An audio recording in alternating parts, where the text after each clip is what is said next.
Hi, this is Don Matteo, and you are listening to the Ought to Know Better podcast. Let's do this. Leeds are shit. We're recording, you know. Oh, shit. We had a good start. I don't think we've got the personnel. You can fucking laugh all you want, you absolute bellend. I think about things. That's why you lot are idiots. A melted version of a dick that's been shrink wrapped. The absolute elite shithousery of this. Hello, good morning, everybody. Welcome to Berardi and Cook, the post-match show that is brought to you by the Ought to Know Better podcasts. I'm joined by my good Irish padre, Mr. Karl, who was also looking a little bit rough this morning, mate. How are you feeling? Whose internet literally seems to have shit itself again. I think you might need to. Go and sort your internet out again, mate. Unless it's me.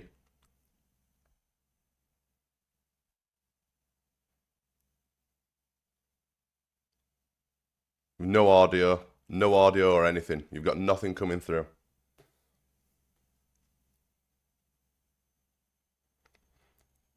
Oh God, this is gonna be a chuffing disaster, isn't it? Straight off the bat. 2 secs, folks. Oh, you're moving, your mouth's moving and stuff. I just can't hear you. Can hear me, and you're just sat in silence.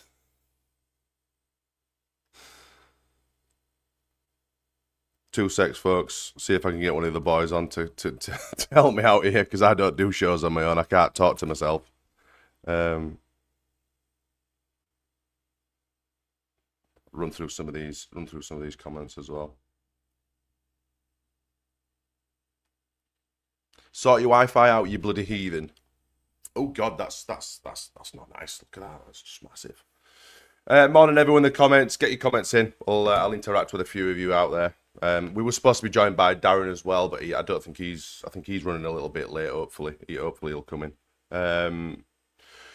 So a bit of a disappointing one yesterday, right at the death, the 92nd minute equaliser.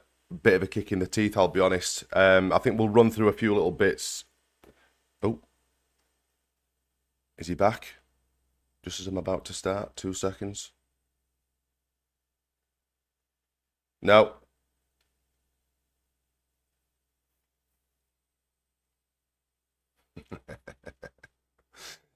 Yeah, the gerbil powered Wi-Fi that Carl's got, it's a bit tragic actually, and I don't have any of my friends to help me out either.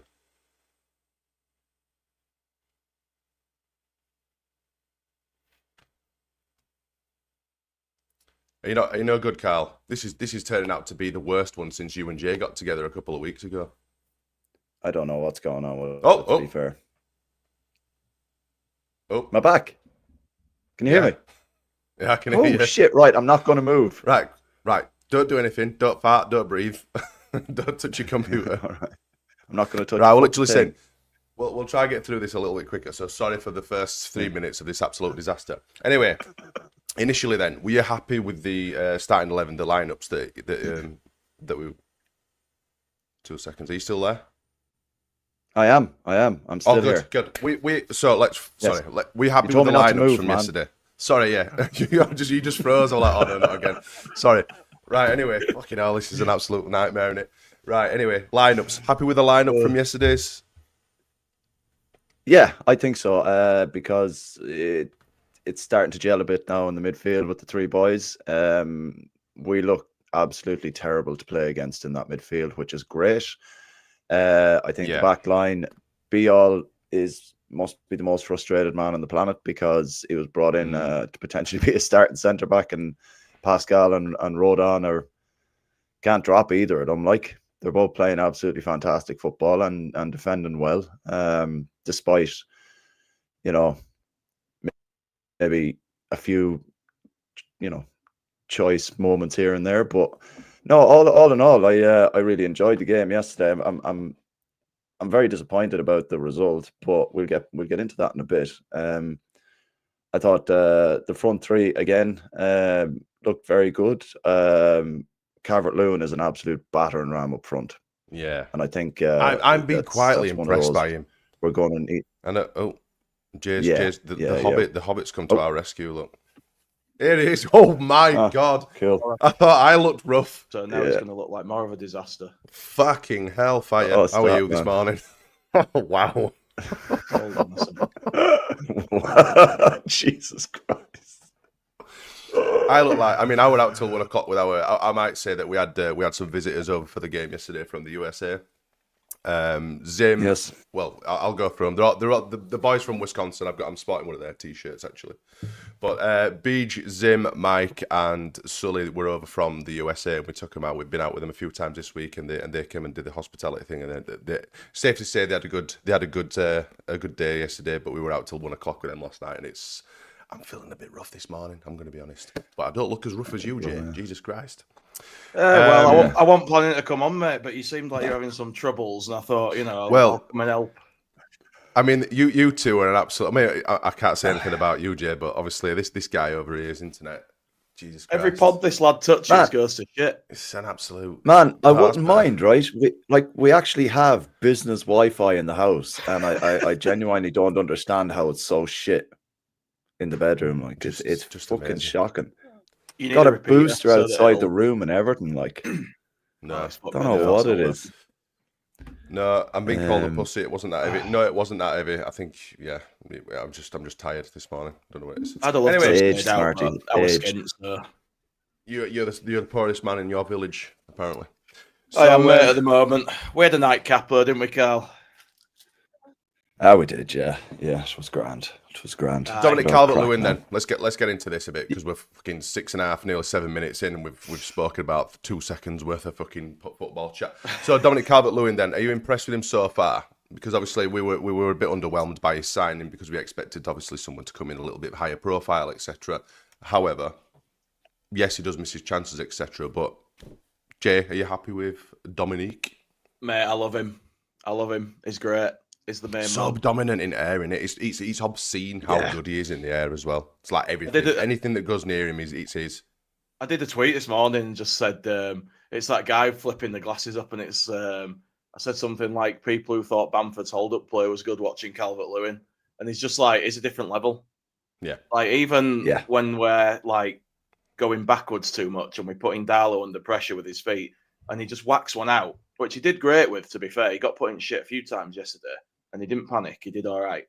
But he'll boot one speculatively upfield, and fucking DCL's there bringing it down, He's passing just it got to hold of somebody. it. My mind's like, this doesn't happen with Leeds. We don't do this. What's going on?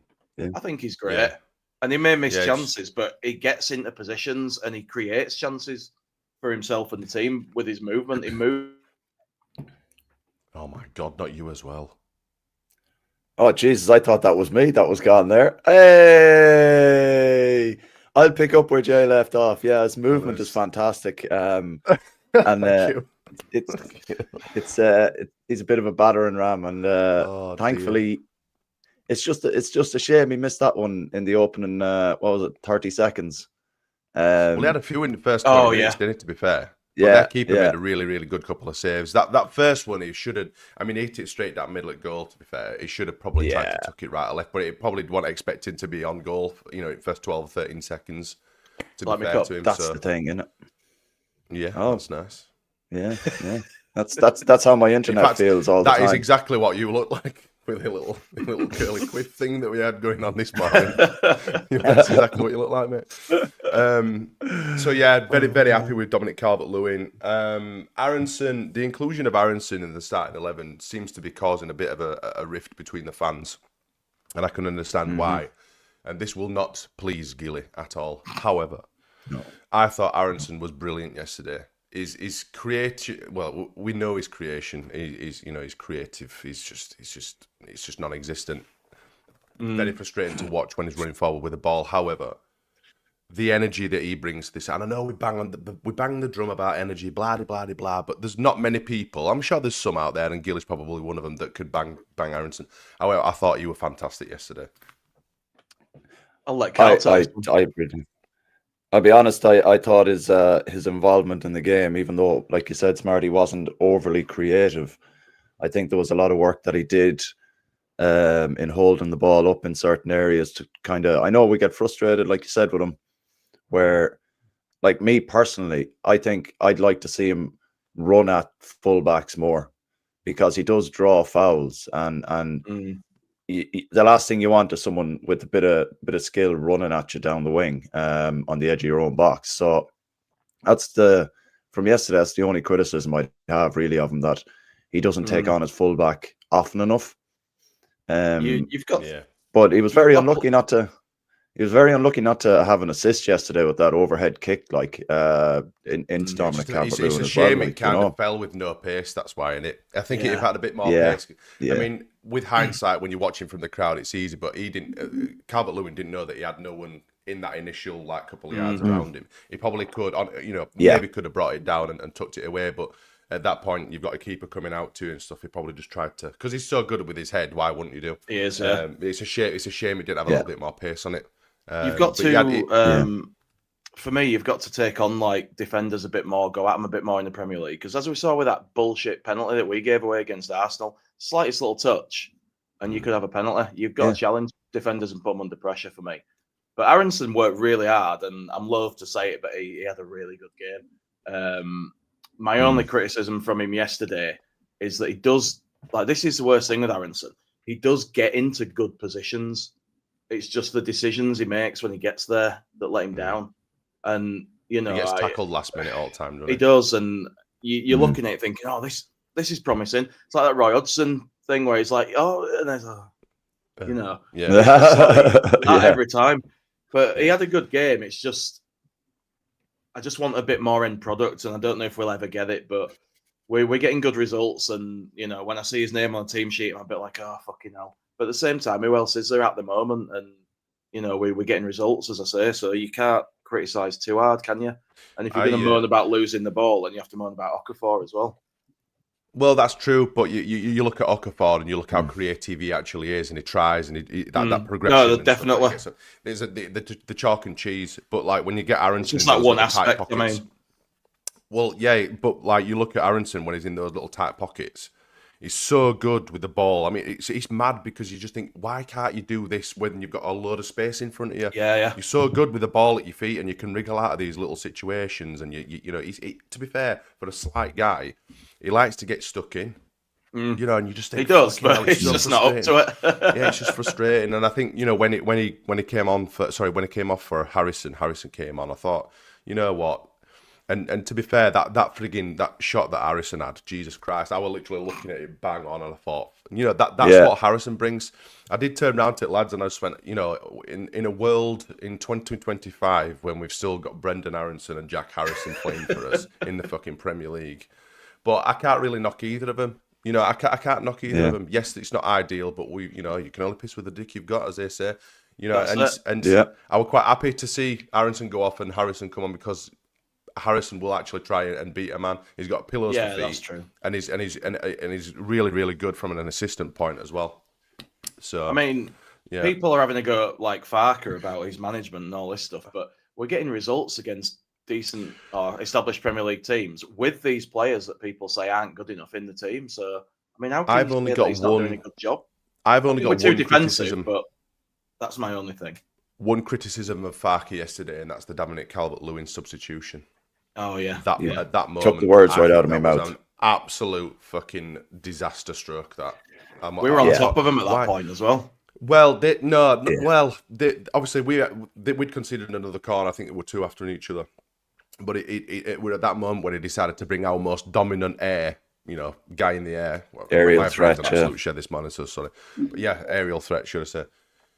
To take him off when obviously the ball's over at our end, I just think that's the sort of substitution you make when we're at their end, not when it's at our end. I just thought that's not good, and obviously with hindsight, a wonderful thing. But I thought that was such a poor decision to do that.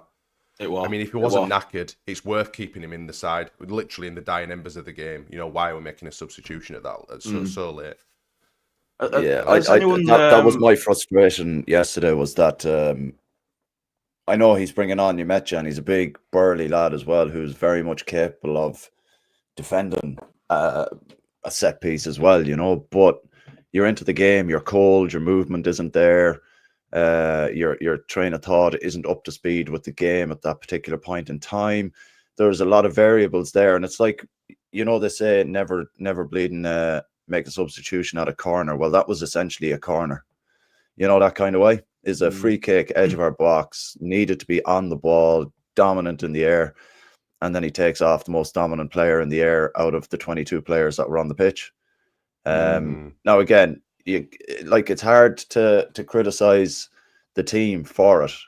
But I think Fark has to take some responsibility for that. Like, it's not I'm not going to sit here and you know, absolutely roast the guy for it. Like, he's making substitutions that he think are going to help. Like, but at that point in time, you don't make that substitution. You wait until, like Smarty said, you wait until the ball's up the other end of the pitch, and then you just, you know, you hope to God that it goes out for a throw, and then you can actually get the sub on that you want to get on. Like, so it's a bit of a sliding doors moment that if we kept them on, do we clear the header?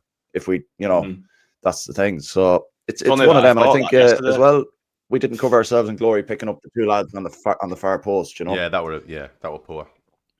That were poor. But yeah, again, and Steve Brown and Matt Barlow have commented, and I'll throw these comments up. Steve says second goal was very poor. How do we have two men spare at the back post from a speculative header back across our goal? Yeah, absolutely. Mark says really good performance, just need to stay switched on late in games. We've started better than I thought we would. Back-to-back wins would have been huge for us. Absolutely, and it really is. You know, it's 4 points dropped really, in it. Let's be honest. I wonder if Farker were trying to disrupt the free kick or their plan or whatever by making a sub at that point. I don't know. I'd see Brins saying Farker's subs cost us yesterday, Jay. I'm not disagreeing that it was a bad decision when I said, you know, you can't criticise him too much. I'm just saying, when you look at results and points, we've done all right. It's not something to panic about. Obviously, I've said it before, there's stuff about what he does and the way that he sets us up that I don't like. But as long as we're getting points and, you know, doing okay, I'm not going to get too upset. It's one of them, innit? I mean, yeah, you can blame Fark for the late substitution or the shitty substitution, but the chances are it could have happened anyway because, you know, Dominic Calvert-Lewin wouldn't have been at the back post. He'd have been firm, you know, in the centre anyway, exactly where Betcher would have been when he came on. So it probably might have happened anyway. So you can't, I mean, yes, it were a poor decision to bring him on at that point, but you can't really blame, you know, conceding on the fact that he made a substitution at that point. Really? Yeah, no, of course not. Really, but, you know, with you know, it's fine. But I do agree with what's been said. I'm just sort of saying I'm not saying he's infallible when I say, you know, don't criticise him too much. I'm just saying, grand scheme of things, we're doing all right. Yeah, there's always stuff you can improve or do better. Well, I just want to bring up Michael Gott here. This is one of the reasons I know I'm going back to this again. It's another bad referee again, that Michael Oliver. This is one of the reasons that I kind of said about Aronson running at his fullbacks. He was given free kicks for absolutely nothing yesterday. He was giving them out like sweets. Like there was nothing in any of the free kicks that we conceded that led to goals that were free kicks. And that's why I wanted Aronson to get at the fullback. Like they were drawing, like he'd draw about 3 or 4 fouls a game out of fullbacks if you've got referees giving free kicks for absolutely nothing. Like, so yeah, Michael Oliver yesterday, hang your head in shame, man. That was probably one of the worst refereeing decisions and performances I've seen for a while, and we've seen some bad ones in the championship. Like, you know, the guy was shite, Carl. He was absolutely shite. And the thing that pissed me off right at the very end was that he waited until they'd finished with their pressure, and we were about to break, and then blew full time. Yeah. We'd already gone past stoppage time at this point. Why was he allowing them to attack like that? And it's that, like what happened with Palace and Liverpool, that smacks of them trying to play enough stoppage time for Liverpool to win again. And it went the other way this time and bit him in the arse. The Premier League refereeing, there's something slightly not right about some of it. Yeah, but I get what you say, because we've always said about, you know, the top six or the big six bias or whatever, but Bournemouth aren't a big six club. They aren't, but they're a side that are expected to whitewash us. Yeah, and I think I'll get into the crowd thing, but we were the underdogs going into that, you know, to that game. We might be a bigger club than Bournemouth or whatever, but they have a very good team. They've got some really, really good players, and we were the underdogs going into that. They were probably expected to win, you know, given that their league position and etc. And we're just, you know, fresh out of the championship. They were a really good side now, and they had a good team, but we took it to them. And we were definitely level pegged. We probably deserved to win that on the basis that we fucking absolutely hammered them in the second half. We were the much better side. You know, we were unlucky to concede that second goal, but it's the It small shows you- margins. It shows you the power of Elland Road, though, and home games, and what we can do when the crowd's behind the team. Because it just And gets how everybody important up it's for it. going to be to perform at Elland Road this season. 100%. That's where we have to aim to win our points mainly. Yeah. I think the fact that Iriola mentioned that he's impressed that we haven't lost at Elland Road in over a year. For him to mention that, he knew going into that game it was going to be very difficult based on the crowd as well.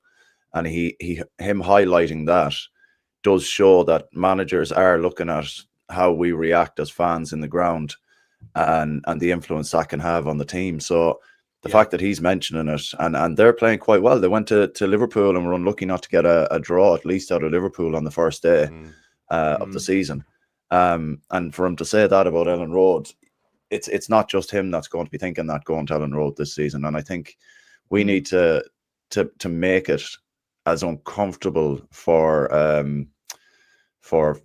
opposition players and fans. Let's be honest. And I think when That's you've our got job. That's our part. yeah, when like you could say that you're already in the head of the opposition if their manager's mentioning that particular side of what they're not looking forward to by coming to Elland Road. And I think psychologically we should be absolutely hammering that home. And any time it pops up, just Fark will use that as an advantage as well. You know, he knows that know our home form's good, and they'll be able to use the crowd, etc. And it obviously accounts for a lot of things. I just think, you know, sometimes I think we set up a little bit defensively, but again, that's just something that we're going to see this season. That's how we're going to have to be. That's going to how we're just going to have to set up to perform, and it's working. Yeah, it's just those missed opportunities. And I think, you know, with having Calvert-Lewin up top, we know that he's going to miss opportunities just like we would with Bamford or whoever's going to be up there, you know. But having these players like Okafor and Nonto and DJ when they come back into the fold, and even Harrison to a degree, you know, and these are, I mean, Longstaff's goal, I mean, absolutely that second Great goal, finish. the place went absolutely up, and what an absolute chuffing, what a great effort that was as well. And I'm gutted that he didn't get to celebrate 3 points at home. I know. I know. What did you think to Mr. Adams' reception? Got the one he deserved, I think. Yeah. Tried to play it I off, don't didn't think he, it was that he wasn't hostile bothered? enough for him. Yeah. I think we could have been a lot more hostile towards him, let's be honest. He got booed when he went on the ball, but look, he didn't have any real influence in the game. Whether they'll say, oh, he was really good and blah, blah, blah. Well, I personally didn't think he had any influence on the game that He's a tidy player. affected us in any way. He's tidy. Don't get me wrong. He's tidy it's and allows not, to get stuck into a tackle, doesn't he? Didn't do anything well, I spectacular, think, I think Ampadu really kind of, you know, let him know that he was in a game, and I think it might have put him off, like, you know what I mean? But it's did when it all kicked off. Yeah. So like, it's all handbags and shirt pulling and pushing in it. It's bollocks in it. Yeah, it's all just posturing. If it were rugby and you start frigging thumping each other and stuff, someone's going to be a completely different smash story. you outside the head in rugby, aren't they? Yeah, that's it. Like, but football, it's all like, come on then, hold back technique with teammates grabbing them. Come on then, I'll kill you. I was just going to say, good point. Adams kept quiet, was bypassed by the long ball, and it's that long ball. It's such a good outlet for us because, like you say, it completely bypasses all the bullshit having to go through our midfield. I mean, as far as I say, he's tidy. You know, he's not a progressive player. You know, he's just there to ruffle some feathers, get stuck in, and do a lot of side passing, which is exactly it. I don't remember even seeing him playing a forward ball. It would receive possession, pass it to the side, make it safe, and so they can kind of, you know, go from there. But I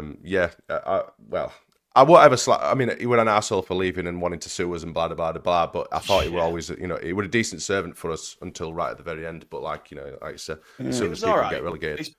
His passing was shit for us. His pass completion were poor. The whole team was shit, though. He used to tackle. That whole team was shit. He'd win the ball back, though, but then he'd lose it with the pass. It wouldn't go to a Leeds player, and it'd just undermine the tackling and the hard work he did. And it was just never all that for me. He looked a bit better than some of the others in a shit team, and that's it for me, basically. I said it when he was playing for us. I was like, he does a lot of hard work to break up play, but then when he gets on the ball, his like you said, his passing is terrible. Like, so There's nothing progressive about him, and you're right, Smarty. He's just there to ruffle feathers. That's it. I'll tell you who was good though, Goodmanson again, fucking excellent. That one when he ran right to the byline, he had 2 players on him, and he somehow came out with ball still, and then we got the possession, and that led to Can't knock out goal, fullbacks. Our fullbacks, both Goodmanson and what's his name on right wing? Bogle. Bogle. My brain's a shed this morning, honestly. Bogle, I think they're brilliant. They're brilliant. In fact, I think Bryn made a comment earlier. Actually, rather than bringing other people into the fold, maybe Tanaka. Yeah, he did. Yeah, seeing maybe Bogle being pushed up slightly and bringing James Justin in at right back might have been a better call. But again, hindsight's a wonderful thing. Beach in the comments, should have been 3 boys. Y'all were unbelievable. You can tell he's American, can't you? Y'all were that's such a great time. Thank you for coming over and having a great experience with us. Safe travels over there, going back to the USA today. So I only met them briefly, but they seem like good lads. Yeah, they didn't like you. Bang on. I thought you were odd. Yeah, well, no one does. That's all right. So yeah, all in all, a bit of a gut wrencher. Really disappointed to concede at 92nd minute, but that's football. It's just like you say, it's just the fine details. It's just that concentration right at the very end. Yeah, I mean, with how they're playing, at least we're in these games and we're doing all right. We're always in with a chance. We're not folding and rolling over. Let's be honest, with how they're playing, then, and I've been looking at some of their reactions online, the fan reactions for Bournemouth and that online, and you wouldn't expect the reaction that they're going on with. Like, it's they're all delighted with a point, and they think that we're falling apart, and it's it's like hold on, it's like hold on a second there now, lads. Yous have been up there all this time, like over these games or whatever. You don't come to a place of a newly promoted team and be happy with a point. That it speaks to me, volumes, that's a very defeatist attitude, isn't it? It speaks volumes, Carl. I mean, again, we can remain or try to remain as humble as possible because yes, we are an averagely high big club, whatever, however you want to say it, whether it's history or size of club or whatever, global reach, etc. Yeah. But Bournemouth are an established Premier League team. We were the underdogs coming into that team. Their team is a better team than ours. Most of the players they've got, most of the players are probably better than ours. Let's be right fair. Semenyo's a great chuffing player. Oh, Darren's in. Look, he sent me a message and I can't read it because we were live. But here he is. Hey, you're good. Sorry, I'm late. No, it's fine, mate. Fashionably late, man. Fashionably late. Sorry about that. Are we all keeping on good? Yeah, good, mate. We were just talking about some of their fan reactions from Bournemouth. Watching them on the way home in the airport last night on the way home. It's where he won the game. You went home earlier, didn't you? Yeah.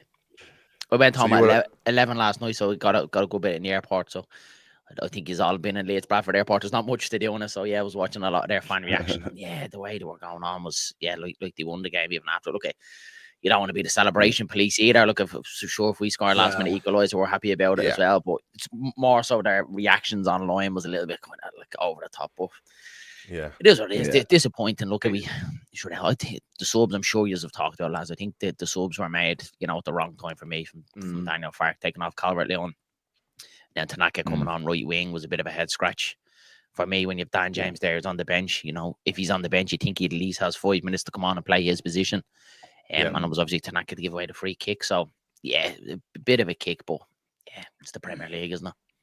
It's bringing them cold players into a nice hot game in it as well. Like you say, that we were said again, with Mecha coming on for DCL at that point, you just think, oh, that's a really bad decision. That with hindsight, like I said, a lot of this is with hindsight because at the end of the day, we've conceded a 90-second bloody 90-second absolute shitter at the back.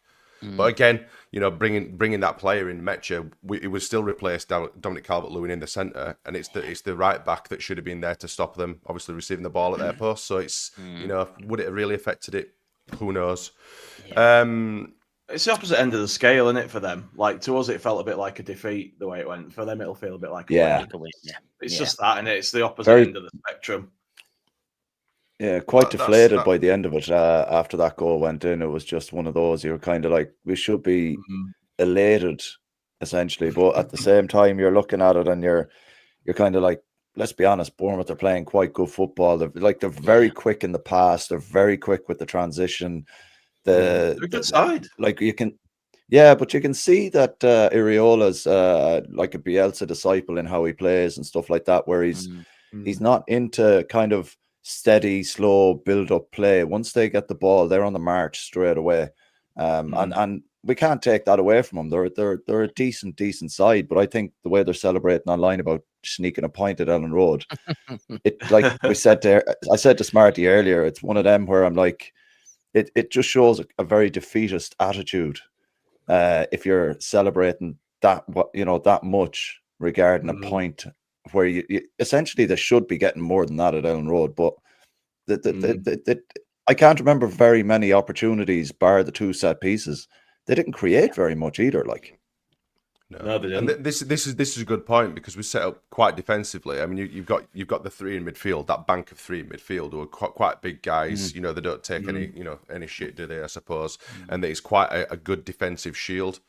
For us, like you say, to concede the way we are. I mean, it's one of them. There's a ball in the air, someone's going to nod it in. They didn't break through us. You know, they weren't. You know, they didn't better our defense.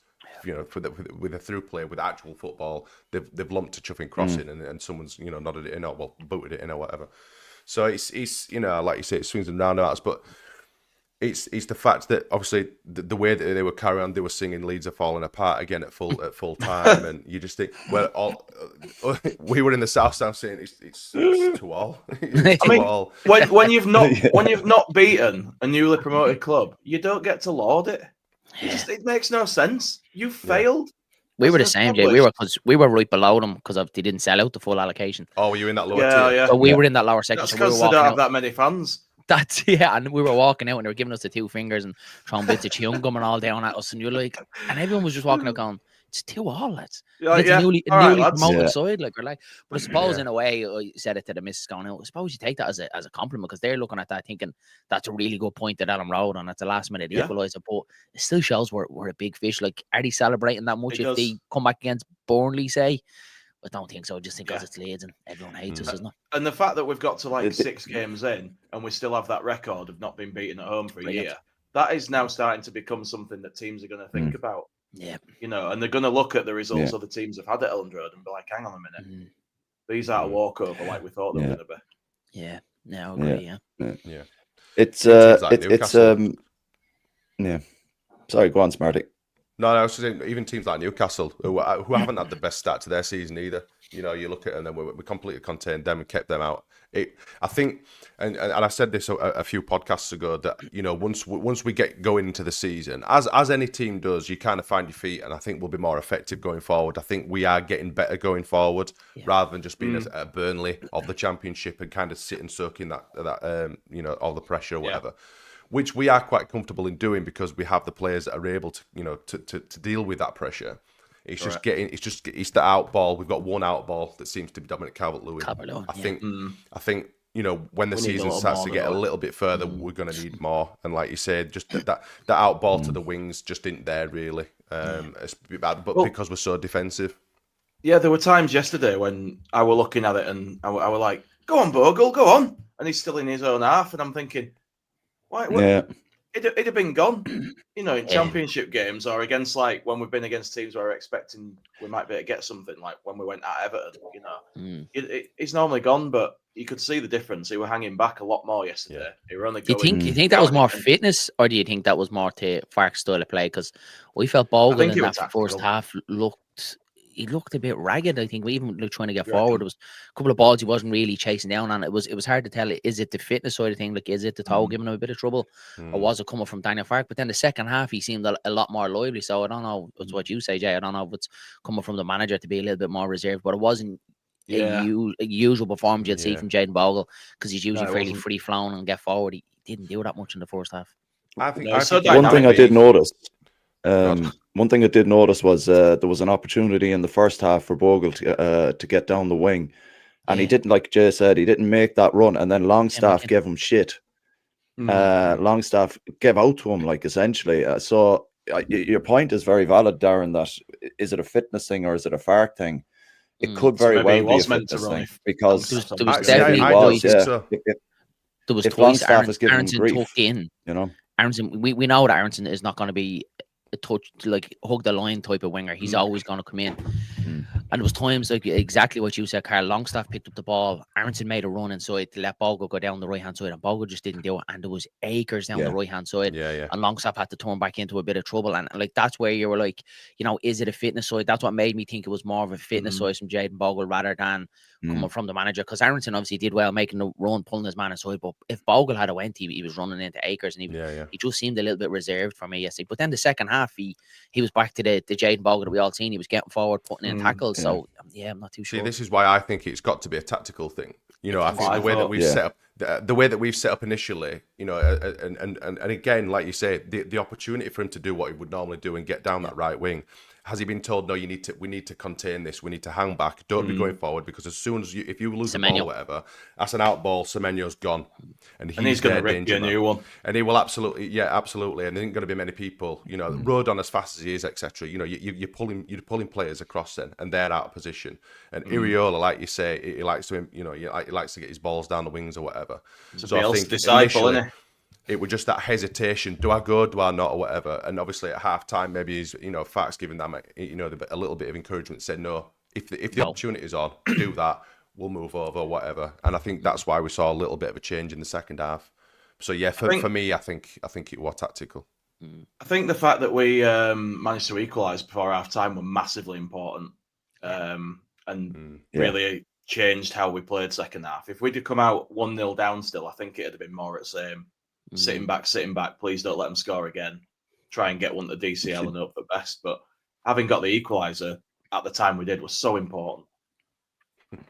Skip says, I think scored. Let's not have our smallest player as the draft excluder. It's a fair one. That's a fair point. I think just on the Bogle thing yesterday, and Aronson, as well as Aronson played and drawing the players inside to make the space for Bogle, I thought that game was screaming out for Dan James with the amount of space that was available on the right wing, screaming out for him. Like the amount. Well, then again, that could be a fitness thing. 100% is. Well, this is the other side. Yeah. But he's not fit just yet. Sure, he went off against Fulham after being on for 10 minutes. Like, you know what I mean? So.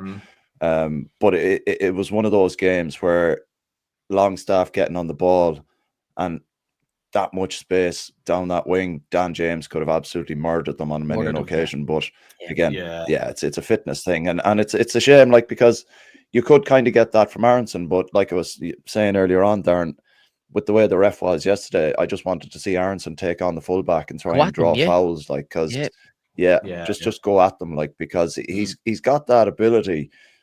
Even though, you know, other people might disagree, I think when he's running at you, his feet are quite quick and he's quite good on the turn and draws fouls. Yeah, his close control stuff is a lot more. Like, yeah, that's the thing. Yeah, he just needs to be that little bit quicker. But I agree with you, Karl. There's times where he gets the ball on the right wing and he tries to be more of a hold-up winger, and you're like, that's not really his game, not with his physicality. You do want him on the turn, you do want him taking the men on, and a couple of times he is going to lose the ball. But yeah, I think you're right, Karl. I think if you could get the ball and drive at him a little bit more, and his decision-making, if he just was a second or two quicker with his decision-making, he could draw a lot more fouls going forward. But it could be a thing as well, Karl. Like, when you look at it last year, he mostly central, still fairly new to him, that right wing position to him. So the more the season goes on, if he's playing there more, we could see that come out of him. But he's definitely improved on what we see and say against Fulham, where he didn't go past the halfway line against Fulham yesterday. He wanted to get forward and he wanted the ball, which would look better. He was making himself available a lot of the time as well. It wasn't like he was kind of, like you said, Darren, he wasn't holding back yesterday. He was available. And, you know, granted, there's certain scenarios where he didn't get the ball or whatever, but the fact that he's finding space just in front of the fullbacks and in between the midfield is good to see, because, like, that's where he could then start drawing fouls, you know, just run at them, just basically put the head down, go for it, like a bit of a Haiti Sacco. I don't know how many people remember Sacco, like, you know. Square it, he did draw a lot of fouls when he ran at people, you know what I mean, and it shows that it shits defenders up when players. He was unlucky not to get an assist as well yesterday. the overhead one when it dropped on for Calvert-Lewin's chance. He was very unlucky not to get the assist for that. I think if Calvert-Lewin just had a tiny little bit more awareness, because he was in acres, he didn't even have to take the header first time. He had a bit of time. He had a bit of time on it. But he should have scored yesterday. Calvert-Lewin, he 3 really good chances. The first one he tried to get in the corner, but the 2 after that, you think he should be scoring. Yeah, definitely. And some really good saves by the keeper as well, but it seems to be, and that's what you've got. You know, that's a massive difference between the Championship now.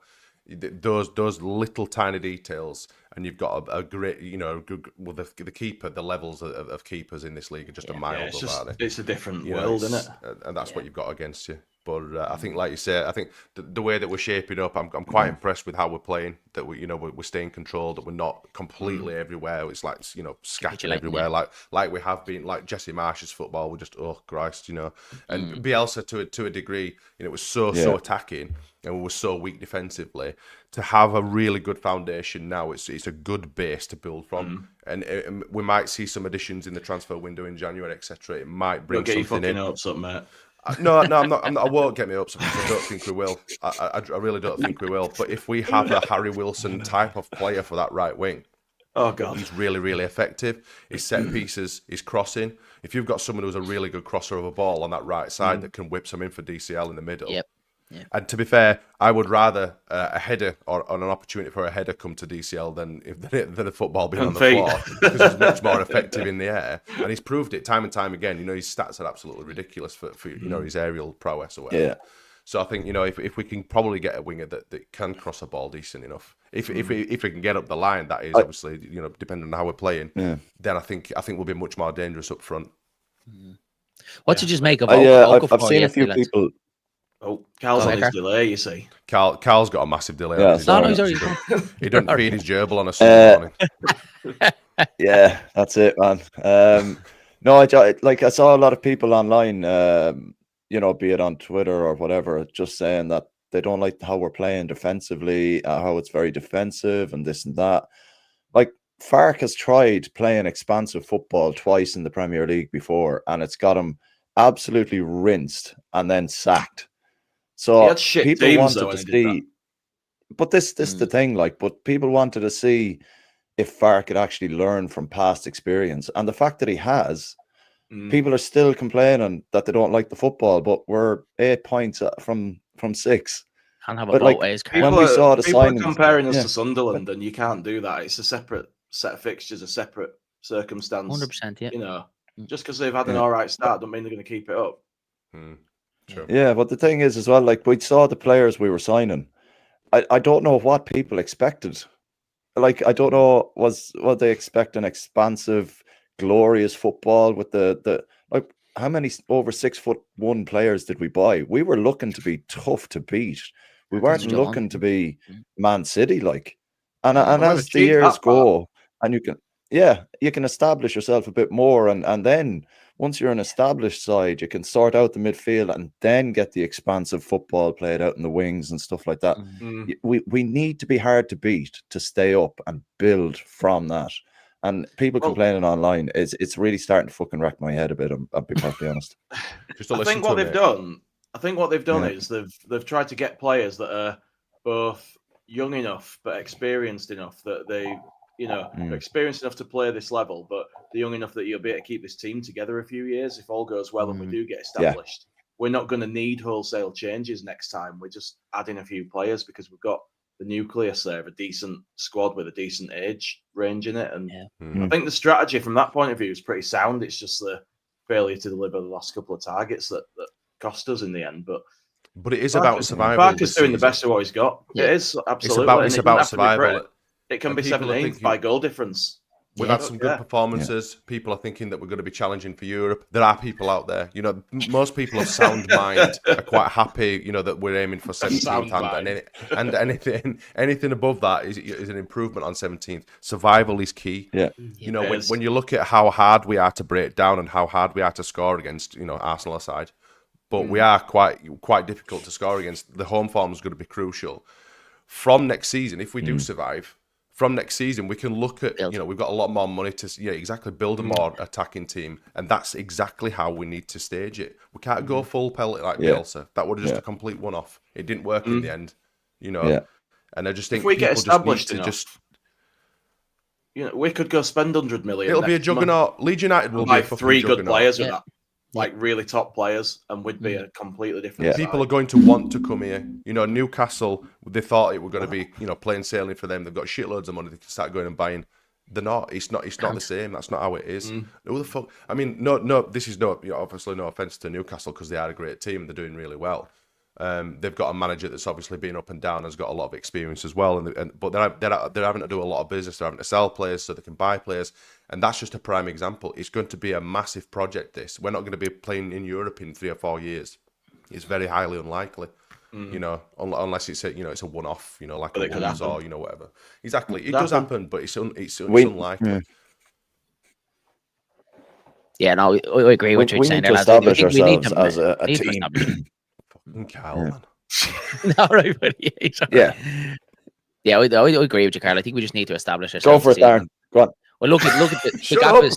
The gap is 5 points. 5 points off that bottom 3, and it's keeping now. Like if you can keep it 2 games, 5 or 6 points every single game through the season, like that's what I'd be looking at. And I'm like you, Smarty. Like I don't want to be 17th. I don't want to be that close, but just keep that gap. 5 or 6 points. I'll keep that. But yeah, just look what you say, lads. It is Leeds fans. You're always going to get a few deluded out there that think we're going to push into the top half or maybe sneak Europe. And yeah, we just have to think of where we're at. And I think Carl has a bang on the head there. If you just look at the recruitment this year, what type of football does people think we're going to be playing? We're never going to get it down and knock about Bielsa with 6 foot lads. It was always going to be big lads, hard to be, strong to break down.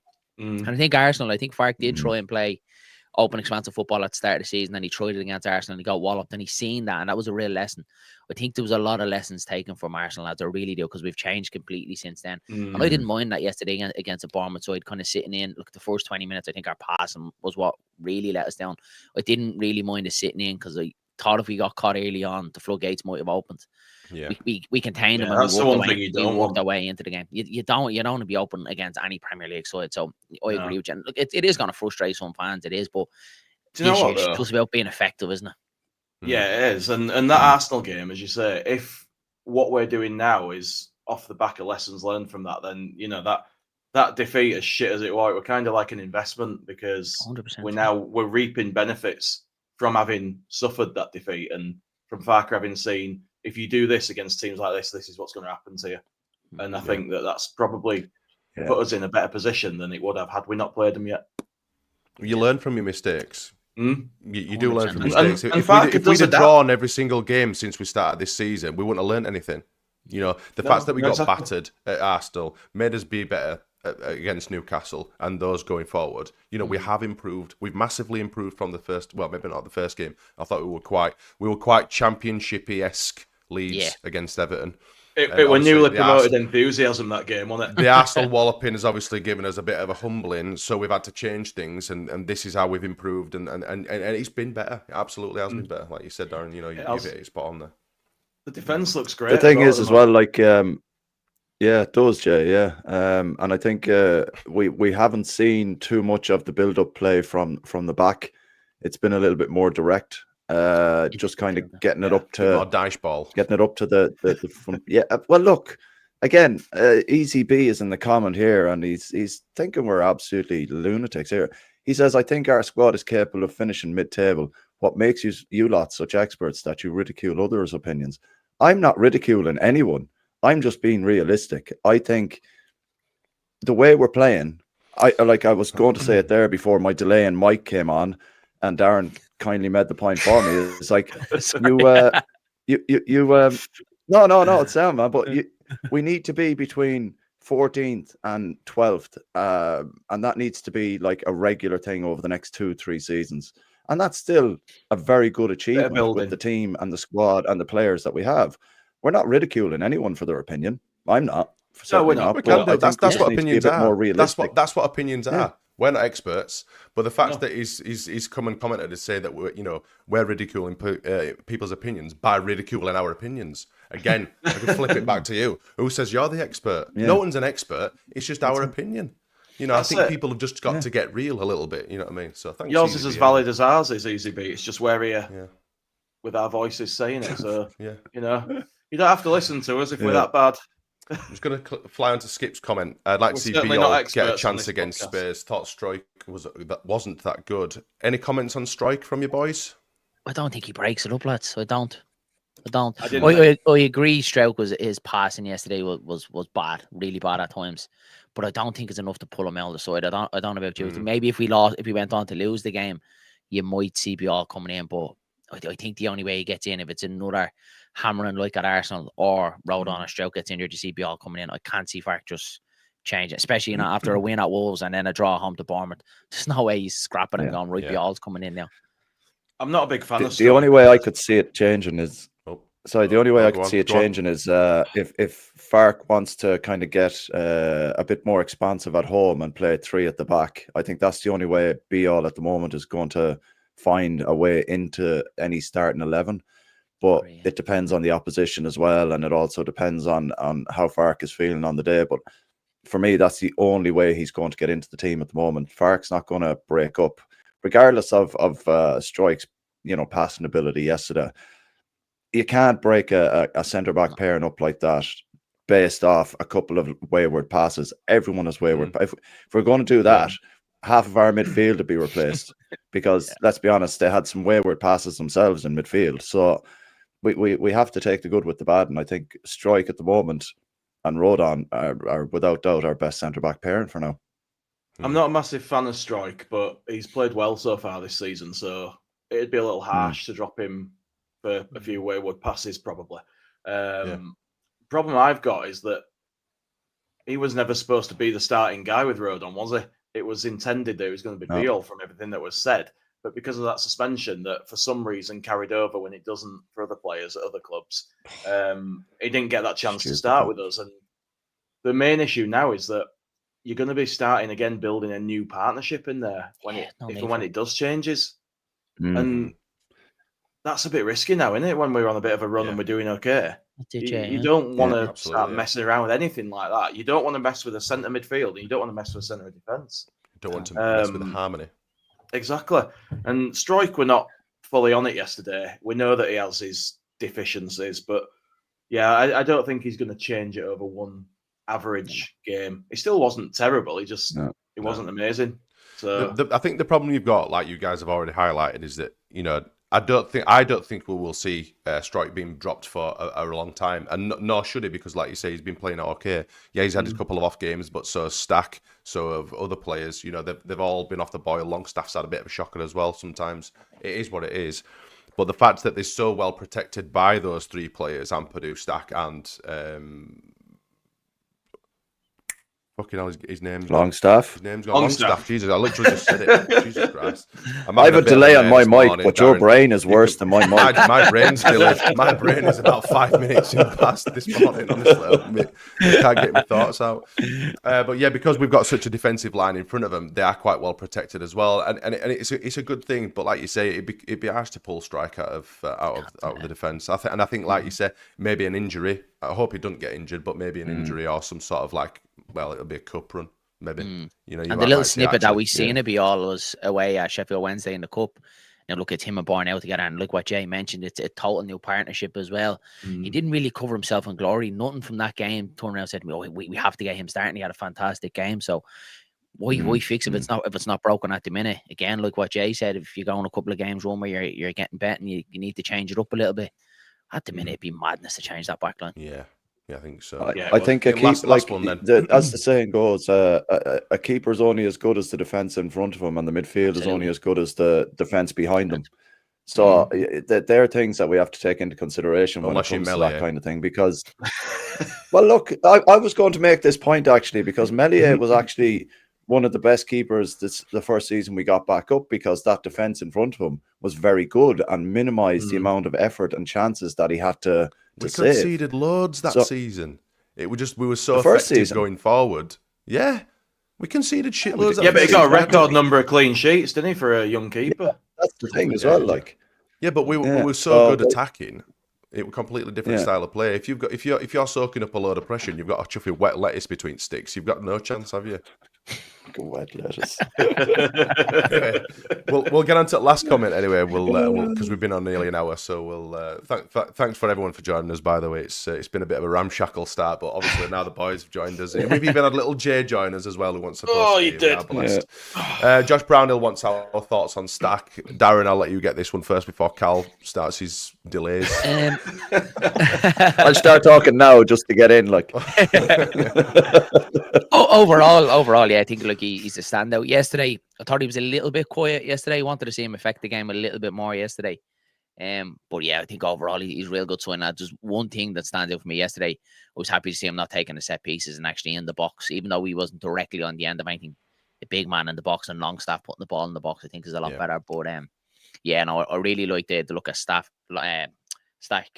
But he was obviously brought in to play that 6 role, and he seems to be playing a little bit more advanced, seems to be kind of playing ahead of Longstaff on that as well. So again, a new position to him, a position that he hasn't played before. But I think it's going to take him a while. I don't know if you've watched the square ball with Brinlaw, and he spoke to Stack off air about it, and he was saying that it is an adjustment to this league. He said that there's games where he feels full of energy, there's other games where he's finding it a little bit harder, and yeah, I think he's going to come good. I think without a doubt he's been a summer signing.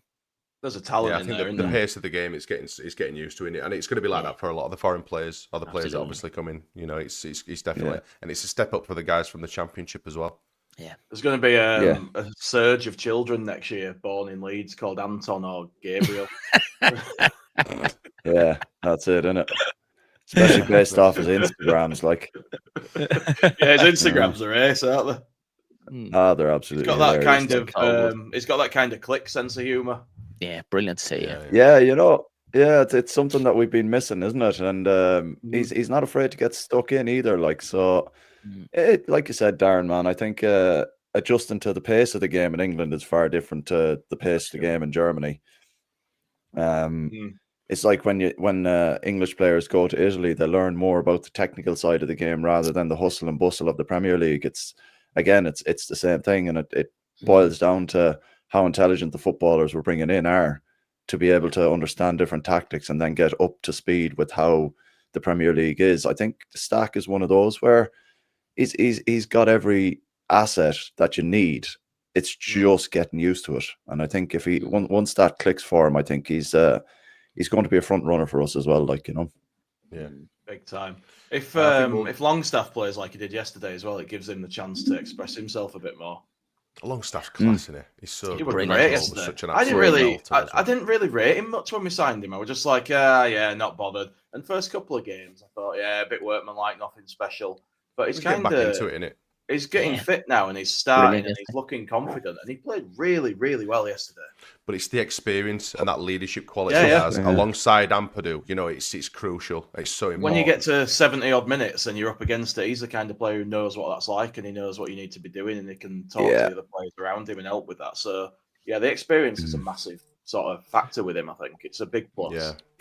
Yeah, I think it's quite the coup for us to be able to bring in a player like Longstaff as a newly promoted team. He's 170 odd Premier League appearances under his belt. Like, and I think when we didn't start him against Arsenal, I thought that was a big mistake, because they're the games that you wanted someone with 170 Premier League caps in, because they've been in those games for quite a few occasions, and his experience and knowledge on how to break them kind of games up is vital, I think, and it's going to be a lot more used as we go down the line in the season. Like, so it's just one of them, isn't it?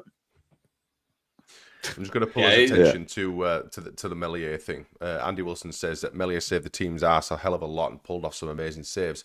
Absolutely. I'm not denying the fact that he did make quite a few saves. However, he absolutely dropped some massive clangers as well, and they kind of cancel each other out. Whereas a few guys have obviously gone on to comment. People like Kenny have said Dalot should stay in as he's done nothing wrong, excluding the Reserve Cup game. You know, he made one mistake in that Cup game, but he's been absolutely solid since. You know, so the balls, the confidence that he's got, he comes and catches balls, he knows how to play it, he's taking his time, etc., and pulling off some absolutely belting saves as well. That's the difference. You know, and that's why we were all clambering for Dalot to be starting over Meslier, because as much as I wanted the guy to improve, he never really improved from that first or second season in the Premier League that we saw him. He kind of regressed. Peaked early, didn't he, and then went backwards. Yeah, exactly. So and Kenny, absolutely. I think it's I think Darlow's our number one keeper until again something happens because Lucas Perry. Yep. It's one of them. You can't pull Darlow out because he's been playing so well. He's good with his feet, and if I'm being honest, Lucas Perry, the bits that I've seen from him, his distribution were pretty bad. That will improve, granted, and we all love him pumping a frigging ball up the field with his smacking it or throwing it or whatever. It's a nice little gimmick, isn't it? But it's Darlow's place to lose now. Absolutely. It is 100%. And if he were to be taken out, make a great Gaelic footballer with that kind of punch. Now, just because Perry's fit again, that would send a bad message to the other players for me. You can't have someone in performing and then just take them out. Yeah. But the same with the strike and be all situation as well, as you can't you can't have it both ways. If you're going to stick to that principle where you have to earn your way into this team, like you have to stick by that, and that's Perry has on his hands now. And I'm sure we all thought, and he thought coming here, that he was going to be Leeds United's number one. Unfortunately, he gets his injury, but if Darlow keeps continuing the way he's doing, he's going to have a massive job on his hands to try and get back into this team. And you don't just change it for the sake of changing it because he cost 17 million in the summer. He's coming from Leon. You have to earn your place on merit, not on your price tag. I think the only excuse, or the only one that you can excuse in that position or on that basis would be Ampadu, because I think he's instrumental in absolutely everything, and he's our captain. If he goes away injured and he comes back, as we've seen so many times, he goes back into the team. But and it's a kind of in isolation. It's a special case where the rest of them, like you say, you've got to kind of fight it out, I suppose. It's the partnership as well. Yeah. They're established now with Darlow. They've got used to him. They've built some sort of understanding. You're breaking that as well if you do bring Perry back. So you have to be certain that you're bringing him back for the right reasons, not just because he's fit. Yeah.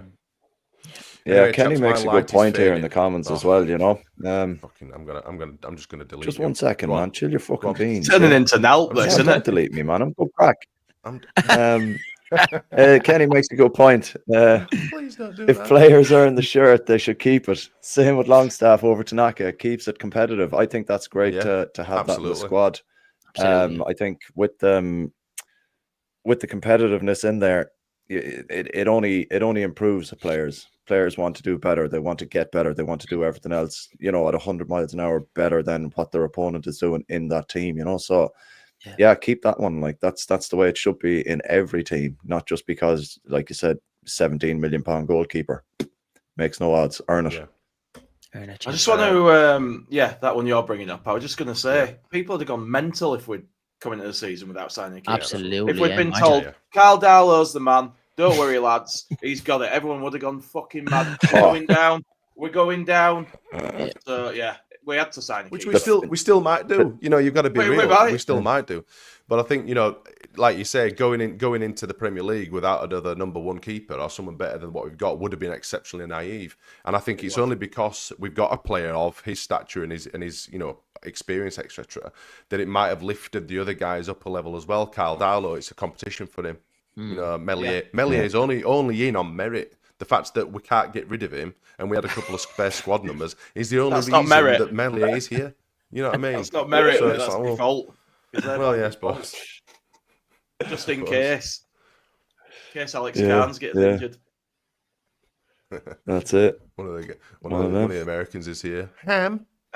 Anyway, chaps, I'm gonna pull this to a close because I've got some shit to get on with this morning. So anyway, thank you all three for bailing me out of the shit. Karl, please feed your gerbil. Thank you, Darren, for joining us eventually. Thanks, lad. Sorry I was late. What you said, Jay? All right, you got to give us a man at match. I'm trying to fucking get away here, man. I've got shit to do. Give us a man at match quickly. Come on, Longstaff. Let's go. Longstaff. Absolutely. Longstaff. Same for me. Longstaff, yeah. Longstaff. Excellent stuff. Yeah, thank you everyone again for being there in the comments. We will be convening again on Tuesday. Sorry to rush off, but we have hit over an hour now, so we need to crack on. Tuesday we'll be back. I think it's me, Jay, and the bald man himself. Well, one of the baldies, Luke. One of them. So we'll be here on Tuesday.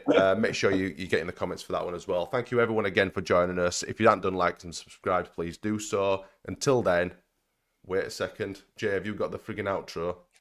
Oh, man. Here we go. Tight ship, lads. Tight ship. It's all moved. It's all Off we go. In a bit. Goodbye. Adios.